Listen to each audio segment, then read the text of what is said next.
তাহলে যে সেজদা দেয় না সে শয়তান। শয়তান বেটা বেটা, তুমি শয়তান, শয়তান, তুমি শয়তান, তুমি ইবলিস, তুমি মরদুদ, তুমি বলউন, তুমি রাজিম, তুমি অভিশপ্ত, তুমি লানতের যোগ্য, তুমি ঘৃণিত, পরিত্যক্ত, তোমার উপরে কুল মাখলুকাতের লানত, অভিশাপ, অভিশাপ।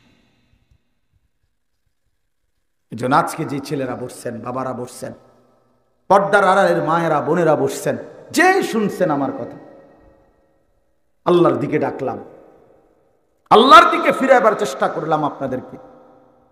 সেজদা করেন, আল্লাহর দিকে ফিরে আসেন। হ্যাঁ বাবা, জানেন না নবী সাল্লাল্লাহু আলাইহি সাল্লাম বলছে, বান্দা যখন সেজদা করে আল্লাহ তাআলা সবচেয়ে বান্দাকে কাছে টেনে নেন। আকরাবু মা ইয়াকুনুল আবদু মির রাব্বিহি ওয়া হুয়া সাজিদ। নবীজি বলছে, বান্দা আল্লাহর সবচেয়ে ঘনিষ্ঠ হয় যখন সে সেজদা করে। আমার শায়েখ বলে, আল্লামা মুফতি মুশতাকুর নবী সাহেব হুজুর বলে, বান্দা যখন সেজদা করে আল্লাহ তখন পিঠে মাথায় হাত বুলায় দেয়, আল্লাহ আদর করে। আনিস আসছো না, আমার সেজদা দিলা না, মাশাআল্লাহ, হ্যাঁ মাথা উঠাও, বসো। তো বলো তো আর কিছু বলবানি? তো বান্দা বলে, আত্তাহিয়াতু লিল্লাহি ওয়াস সালাওয়াতু ওয়াত তাইয়্যিবাত। আল্লাহ বলে, আচ্ছা আমার প্রশংসা করলা না, খুশি হইলাম, আর কিছু বলবা? তো এবার বান্দা বলে, আল্লাহুম্মা সাল্লি আলা মুহাম্মদ ওয়া আলা আলি মুহাম্মদ, এই দুরূদ শরীফটা পড়ে। তা আল্লাহ বলে, আমার বন্ধুর উপরে দুরূদ পড়লাম, আচ্ছা খুশি হইলাম, আর কিছু বলবা? তো এবার বান্দা বলে, আল্লাহ আমি সেজদা দিয়ে আপনার কাছে আসছি একটা বিশেষ উদ্দেশ্যে, নামাজের মাধ্যমে আপনার ঘনিষ্ঠ হলাম, একটা বিশেষ টার্গেট আছে আমার। আল্লাহ বলেন, বলো কি সেটা? তো বান্দা বলে, আল্লাহুম্মা ইন্নী যালামতু নাফসি যুলমান কাসীরা। এই মাওলা, আমি বড় নাফরমান মাওলা, আমার গুনাহ অনেক বেশি, আর আমি জানি আপনি ছাড়া কেউ মাফ করার নাই। ওয়ালা ইয়াগফিরুয যুনুবা ইল্লা আনতা, আপনি ছাড়া মাফ করার কেউ নাই। এজন্য আল্লাহ নামাজের মাধ্যমে সেজদা দিয়ে আপনার এতটা কাছে আসলাম মাওলা, এখন আপনার কাছে ফরিয়াদ করছি, ফাগফিরলি মাগফিরাতাম মিন ইনদিক, আপনি দয়া করে আমি নাফরমানকে একটু মাগফিরাত দিয়ে দেন, দেন আমার একটু মাফ করে দেন। ওয়ারহামনি, আমারে একটু দয়া করেন, ইন্নাকা আনতাল গফুরুর রহিম, আপনি হচ্ছেন মাফ করে নেওয়ালা, আপনি হচ্ছেন দয়া করে নেওয়ালা।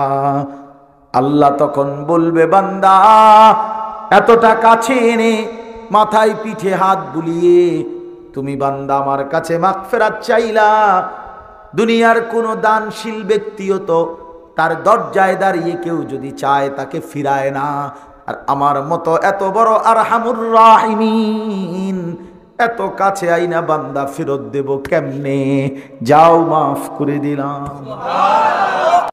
মনে করছে জীবন মানে হইল এ খাইয়া বইরা জি ফুট বৌজি লইয়া বাজার সদাই করে যে খাইতে পারতেছি, ঘুমাইতে পারতেছি, আর পেশাব পায়খানা করি, খালাস, এরই নাম জীবন। এতটুকুর নামই জিন্দিগি। এইটা যাদের কলিজায়, যে মানুষগুলো শুধু দুনিয়াটাকেই বুঝছে, তো তাদের জিন্দিগি এমনই হয়। এই জন্য বাপ রাগ হইয়েন না, আমি আগে সব সময়ের জন্য বললাম, শুধু আমার ওয়াজটার জন্য না, যেই কোনো আলেমে দিন, আপনার গ্রামের হোক, এলাকার হোক, অপরিচিত হোক, সব হুজুরে সারা পৃথিবী চিনতে হবে এটা জরুরি না, এটা জরুরি না। হেদায়েতের জন্য জনপ্রিয় হইতে হবে এটা জরুরি না। আল্লাহর কথা গ্রহণ করতে হবে। বক্তা তো জনপ্রিয়, কিন্তু আপনি তো আগের মতোই, তো লাভ হইল কি? হুজুর হইছে, হুজুর একেবারে বহুত দূরেতে আইছে, মনে চাঁদের দেশের থেকে হুজুর আসছে, একবারে মঙ্গল গ্রহ থেকে উনারে প্রথমে বিমানে নামাইছে, এরপরে ট্রাকে করে এনে আনছে, মনে করে বিশাল হুজুর, একেবারে বিশাল, 50 হাত লম্বা হুজুর, কিন্তু আপনি তো বেরিয়ে গেল, তো লাভ হলো কি? আপনার তো সিদ্ধান্ত আপনি বদলাবেন না, আপনি নামাজ পড়বেন না, হালাল খাবেন না, তো তাইলে লাভ কি? হুজুর আইনা লাভ কি বলেন? এজন্য নিজের ভিতরে মানসিকতা থাকতে হয়, নিজের ভিতরে অনুভূতি জাগতে হয় যে হায় আমি আসলাম কোত্থেকে, আমারে কে পাঠাইলো, আমি কেন আসলাম, আমারে যিনি পাঠাইলেন তিনি কি জন্য পাঠাইলেন, আমি করছিটা কি, আমি যাব কোথায় ফিরে, এবং সেই জায়গার জন্য আমার কোনো প্রস্তুতি আছে কিনা। এদ্দুর দেমাগ, আকল, বুদ্ধি বিশ্বাস করেন যার নাই, সে মুসলমান কিসের? 365 দিন, এক বছর, এক বছরে কোনোদিন ফজরের নামাজ পড়ে না, সে জানেও না কোন দিন ফজরের ওয়াক্ত কখন, নামাজ কখন, জামাত কখন। আল্লাহ, এটা কি ধরনের মুসলমান বলেন? এটা কি মুসলমান? এটা হাইওয়ান আর চতুষ্প জন্তু ছাড়া আর কি এটা বলেন?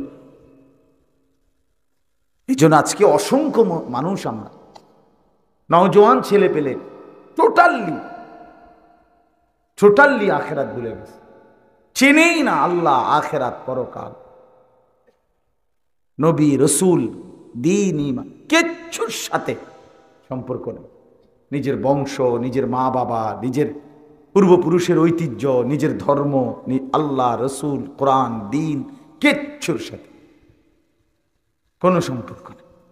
সম্পূর্ণ নফস, মনের চাহিদা, মোবাইল, বন্ধুদের আড্ডা, বেঈমান কাফের মুশরিকদের মতো অনুসরণ, এটার উপরে নিজেকে তুলে দিছে। এমনি কি আর জিন্দিগি হয় ভাই?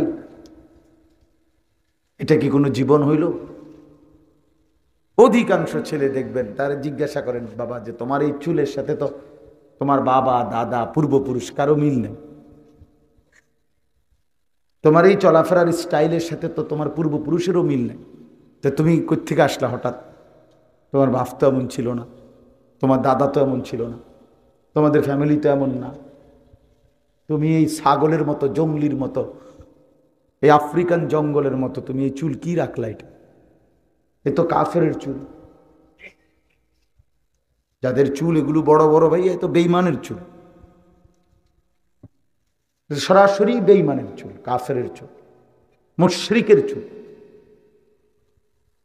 তাইলে একজন ছেলে আল্লাহকেও ভুলে গেল, ইসলামকেও ভুলে গেল, বাপকেও ভুলে গেল, বংশকেও ভুলে গেল, এটা কি ধরনের মানুষ বলেন আপনারা? ছেলেরা তোমরা বলো ভাই। এইভাবে বুঝি মানুষ পেছনটা ভুলে যায়, নিজের অস্তিত্ব যে ভুলে যায়, শেকড় যে ভুলে যায়,